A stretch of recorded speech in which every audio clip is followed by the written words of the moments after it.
This is your news source evening bulletin for today, Monday, the 1st day of December in the year 2025.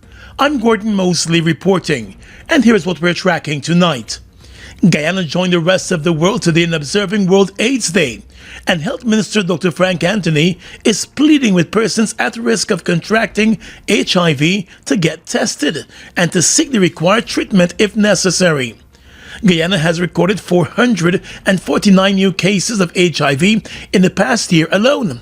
In total, there are more than 10,000 HIV-affected persons living in the country.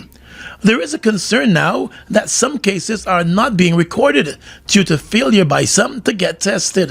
That people who feel that they are at risk, that they should come forth and get their testing done. And if they're afraid to come to one of our clinics, because that is normally one of the challenges that you have, people don't want to come to the clinic because they feel somebody's going to see them and what they're going to think of them, then you can get one of these self-testing kits and test yourself at home. So you have a lot of privacy. The key thing here is that you must know your status. The health minister made that statement while speaking at the World AIDS Day conference, which was hosted at the Arthur Chung Conference Center recently. He said Guyana has made significant strides in its fight to combat HIV and AIDS, investing in treatment, including ARVs antiretroviral treatment, which is used to treat and prevent HIV infection. He also said treatment is readily available for those who are infected. If you're negative, then you should embrace a behavior pattern that keeps you negative. And if you're positive, you don't have to wait.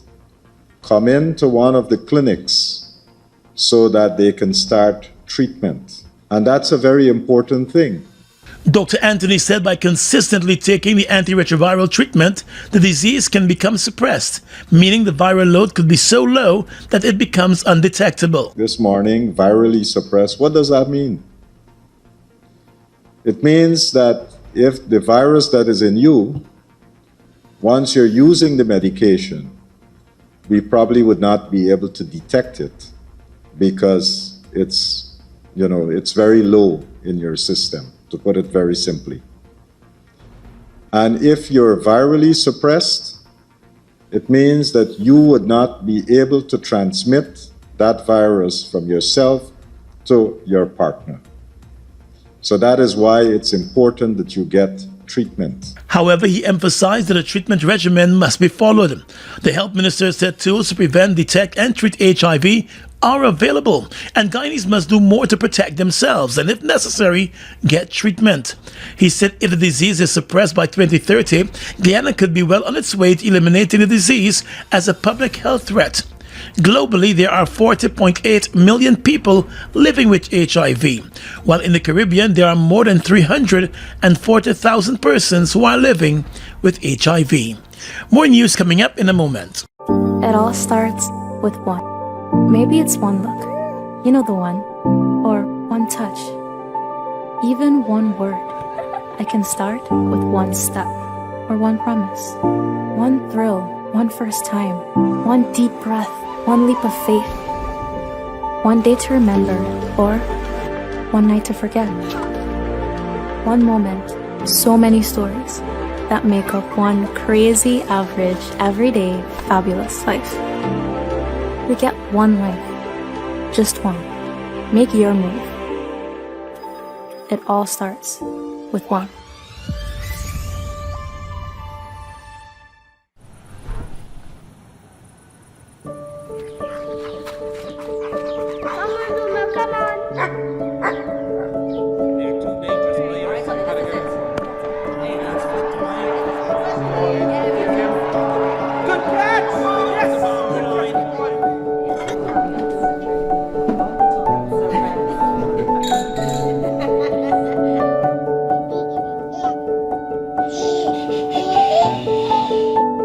Your own home is so much more than just four walls, floors, and ceilings. It's a lifetime of great memories and stories. Come talk to us and start your journey home today. Republic Bank. We're the one for you. Ready to position your brand at the heart of the region's most influential energy event? The Guyana Energy Conference and Supply Chain Expo invites you to become a sponsor and connect directly with leaders shaping the future of energy and industry.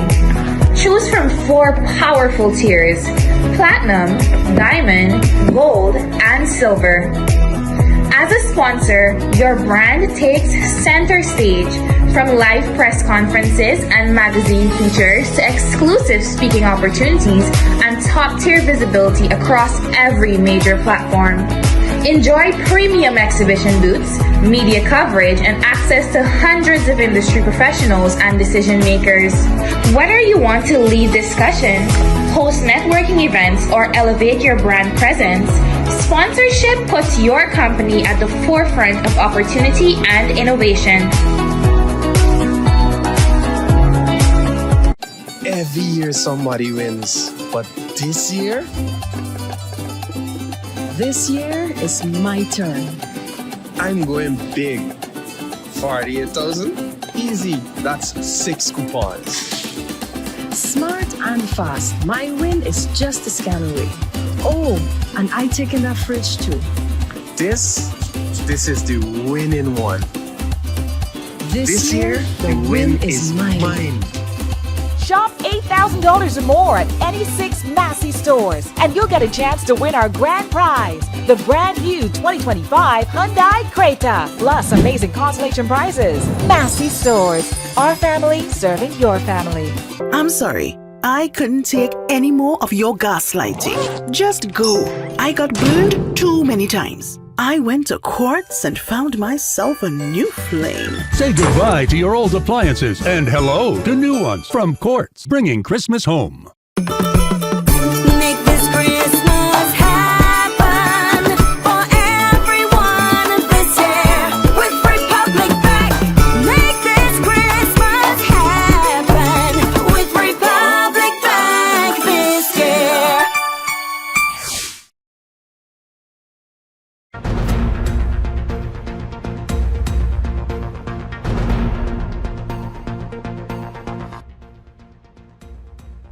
Minister of Local Government Priya Manik-Chan today reassured that vendors plying their trade at a Stabroek Market Square will not be removed, at least not for now. But she signaled the government's intention to bring structure to the country's primary commercial zone as part of its beautification project for the capital city. Appearing on Go Mostly online radio this morning, Minister Manik-Chan said years of mistrust among central government, the municipality and vendors had led to last week's objection to the erection of walls in the Stabroek Market Square. However, she said now that the dust has settled, vendors should be assured that it was never government's intention to displace them during the festive season.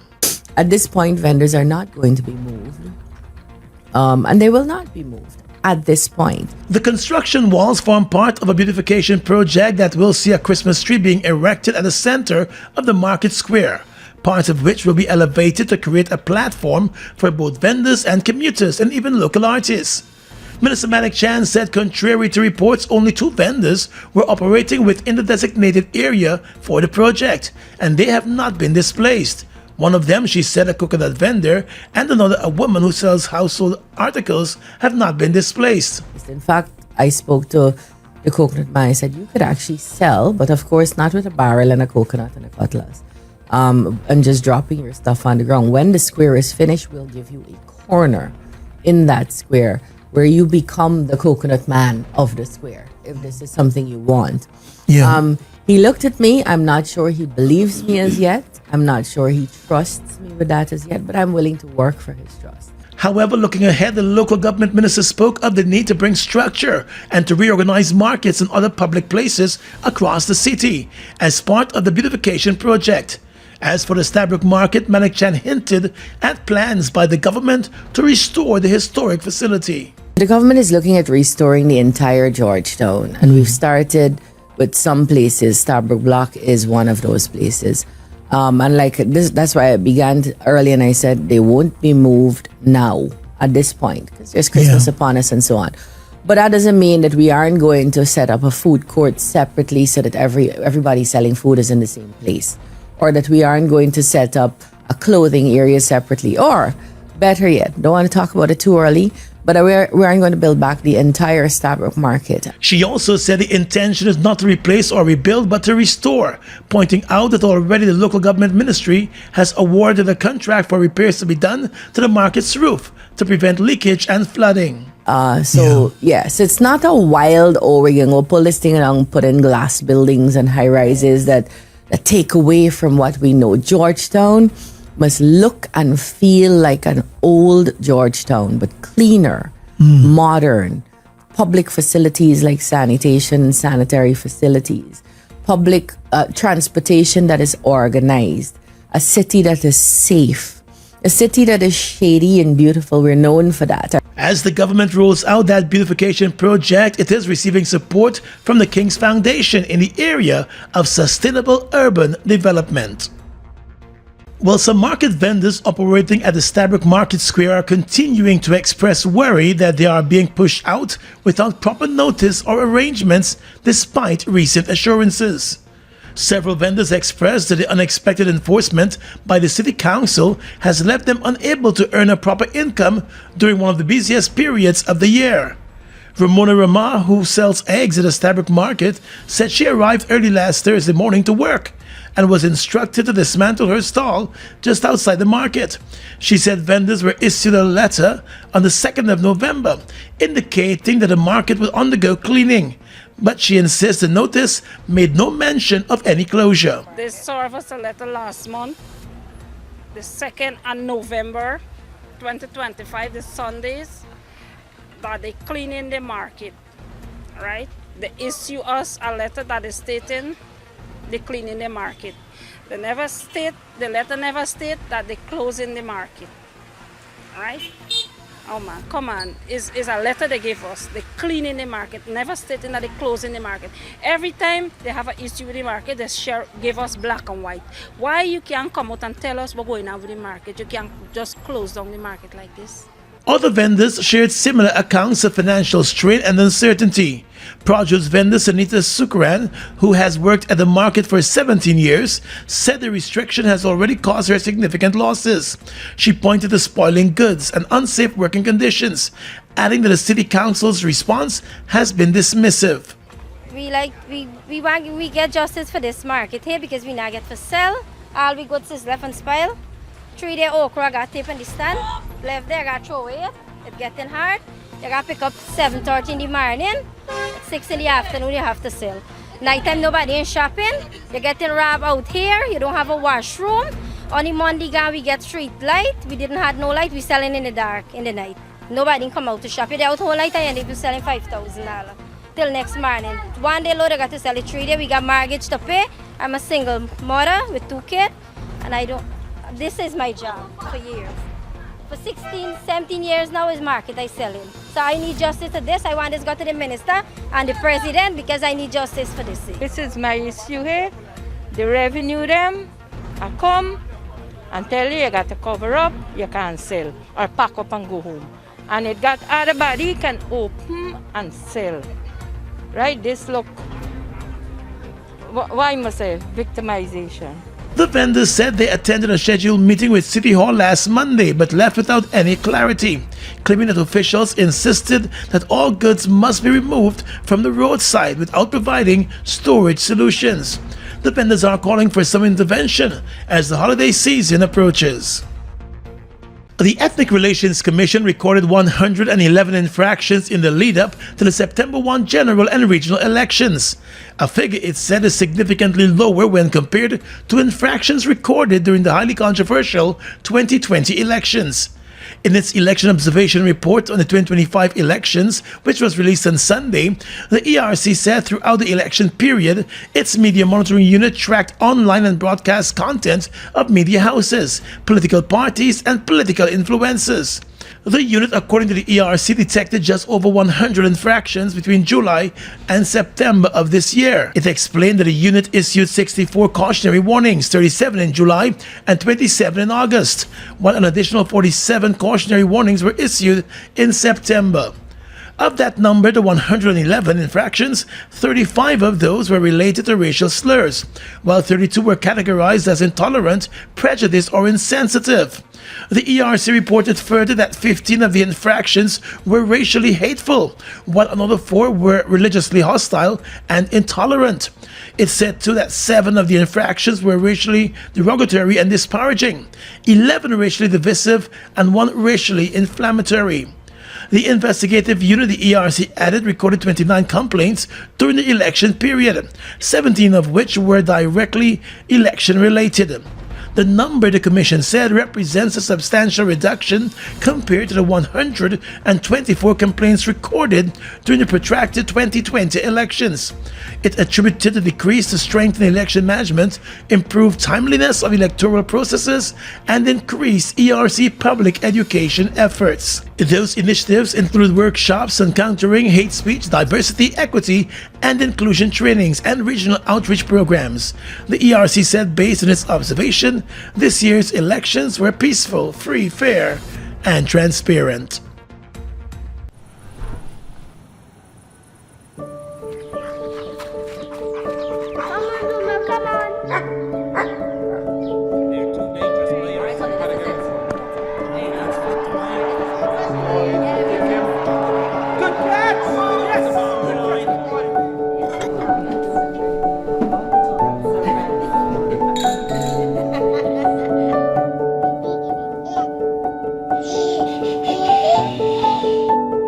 Your own home is so much more than just 4 walls, floors, and ceilings. It's a lifetime of great memories and stories. Come talk to us and start your journey home today. Republic Bank. We're the one for you. Washi. Hi people. Washing made so easy since I found Washi. Washing me use wash me clothes and I can say wash it soap powder, wash clothes so nice. Wash it soap powder, leave your clothes color bright. Wash it soap powder, leave me clothes smelling nice, of course. So give thanks for wash it soap powder for doing my laundry right. Keep my clothes color bright, have my clothes smelling nice for sure. I could not ask for more. Comes in lemon and original. It is a washing machine in a pack. Wash it soap powder, wash clothes so nice. Wash it soap powder, leave your clothes color bright. Wash it soap powder, have my clothes smelling nice, of course. Distributors located in the Stabroek market. Your business is built on hard work, vision, and the drive to succeed. At GBTI, we understand what it takes to grow. That's why we offer Grow, a small business service designed to help your business expand, adapt, and reach its full potential. From new opportunities to new milestones, we're here to support you every step of the way. Grow from GBTI. Progress starts here. Hi, my name is Stephen Jacobs, Minister within the Ministry of Culture, Youth and Sport. Health and fitness is the heart of a strong nation. And when we have strong Guyanese citizens, it helps with discipline and also productivity, and also a long-lasting life for you. So, for that reason, I'm endorsing the Energy Conference run on the 15th of February 2026. See you there.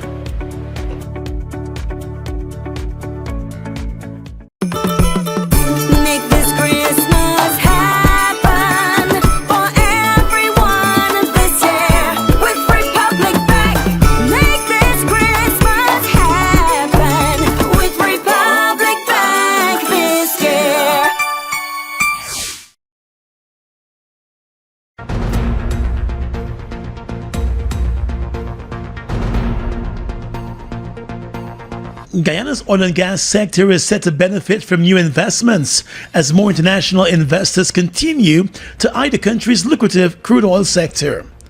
Speaking at the Guyana Oil and Gas Energy Chamber's annual dinner this past weekend, President Irfan Ali said reputable international companies and investors are flocking the country's oil and gas sector for opportunities, whether in offshore development or building out the ecosystem for onshore operations. There is no market. There is no market that has generated this level of confidence and interest in this sector. Let's make no mistake about that. And we have been able to define ourselves and our market in a way that is attractive, yet supportive of the local private sector expansion and development. Attractive to international investment and investors, but still heavily fueled by the involvement of the local private sector. In addition, President Ali said the oil sector continues to expand, even with the current investment and investors. He reminded that the country started the year producing about 650,000 barrels of oil per day and is now expected to end the year producing about 930,000 barrels of oil per day.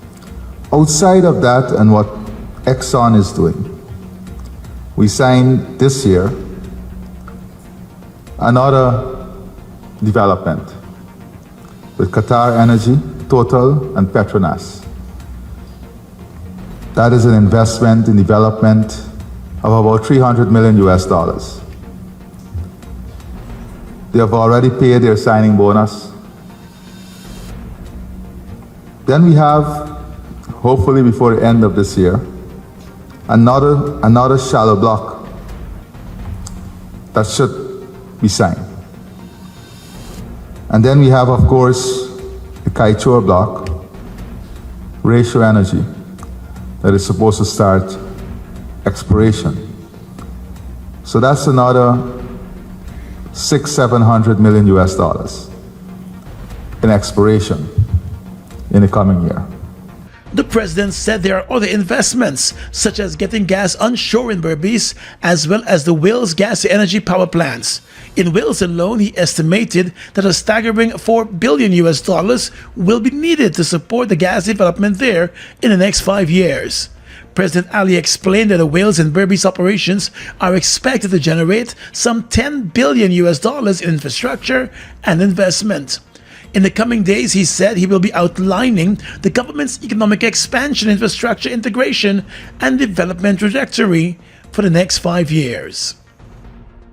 Home Affairs Minister Onej Walleran has announced that a fine of $75,000 will be imposed on persons who breach the tint policy starting in January. When the new policy takes effect, drivers will be allowed a 35% tint waiver.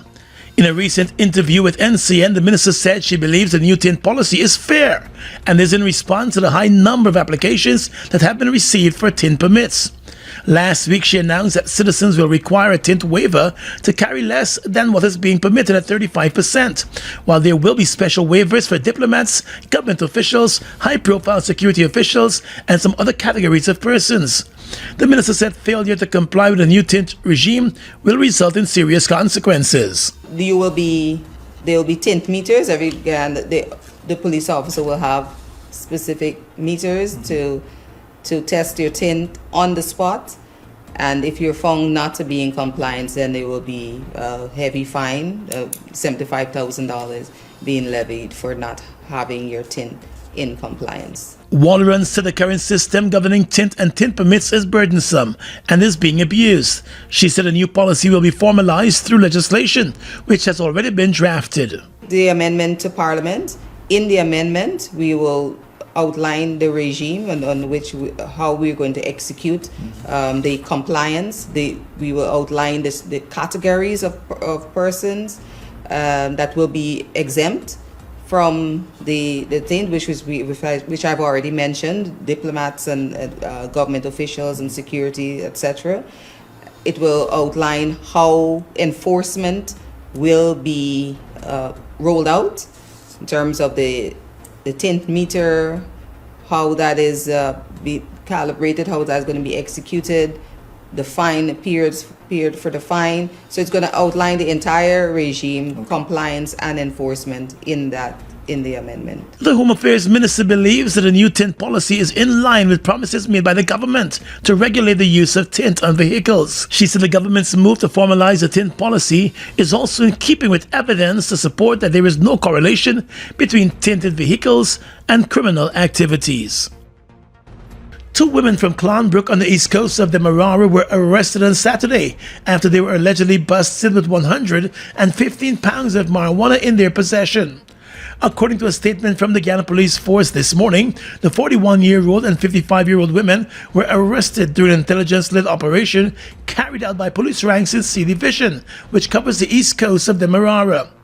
The police said investigating ranks conducted searches at the location and found 2 large plastic barrels with several bulky plastic wrap parcels containing marijuana seeds, leaves, and stems.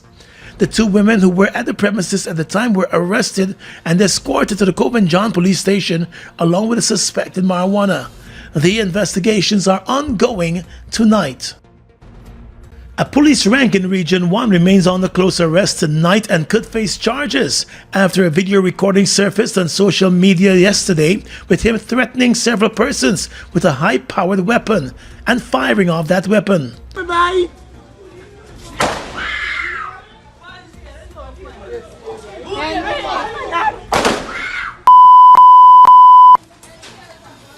In a statement last night, the Guyana Police Force said its Office of Professional Responsibility is probing the matter.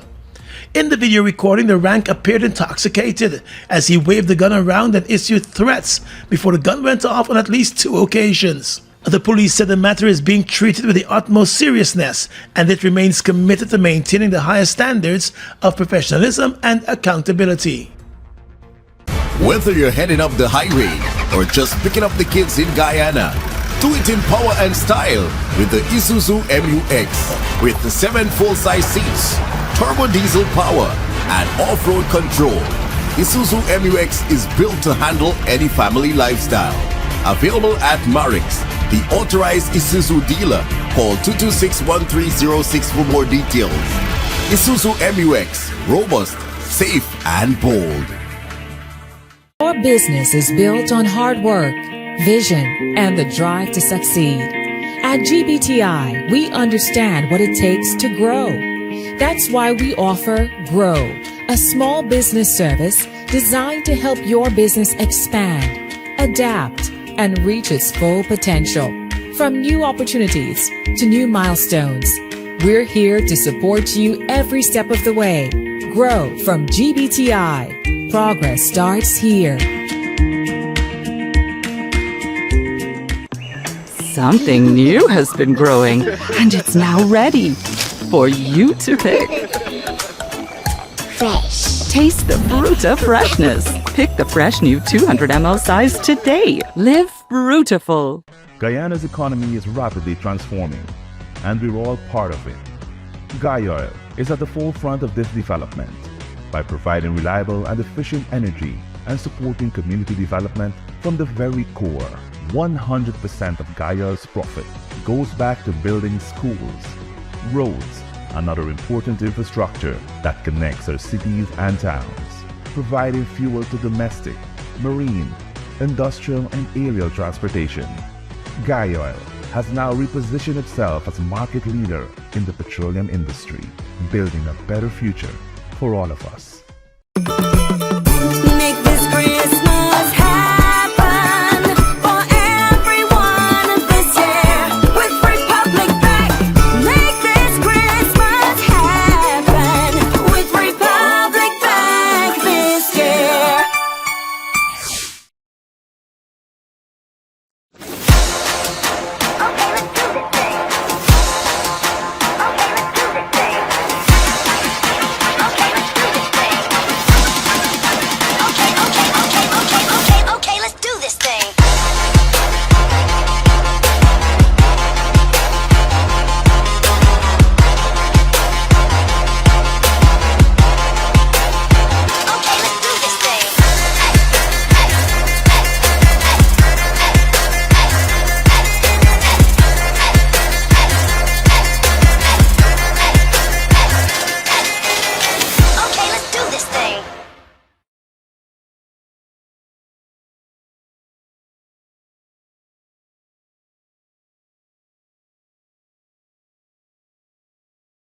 Across the region tonight in Barbados, new tint regulations went into effect today.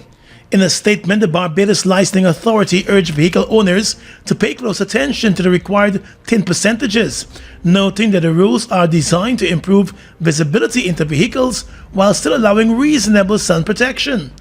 Under the new law in Barbados, front windows on the driver and passenger sides must allow at least 25% of light to enter, while rear windows and the rear windscreen must allow at least 20%.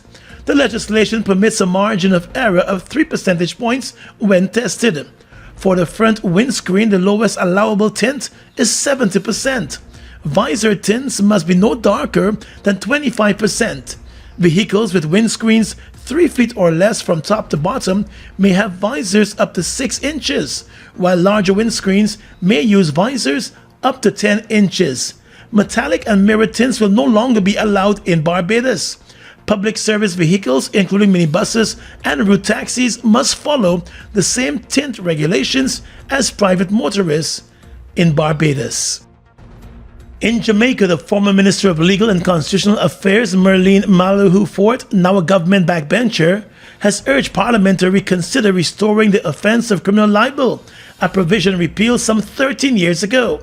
Citing rising incidents of online bullying, harassment, stalking, and defamatory attacks, she questioned whether reinstating criminal penalties might be necessary in this age of unregulated social media. Press Association of Jamaica President Deshaun Hendricks countered that the modern legislative framework, which the association and the Media Association of Jamaica strongly advocated for, deliberately removed colonial-era criminal sanctions in favor of civil remedies. Reintroducing criminal penalties, he warned, would chill investigative journalism, weaken public accountability, and risk turning regulators into censors, ultimately undermining Jamaica's democratic principles.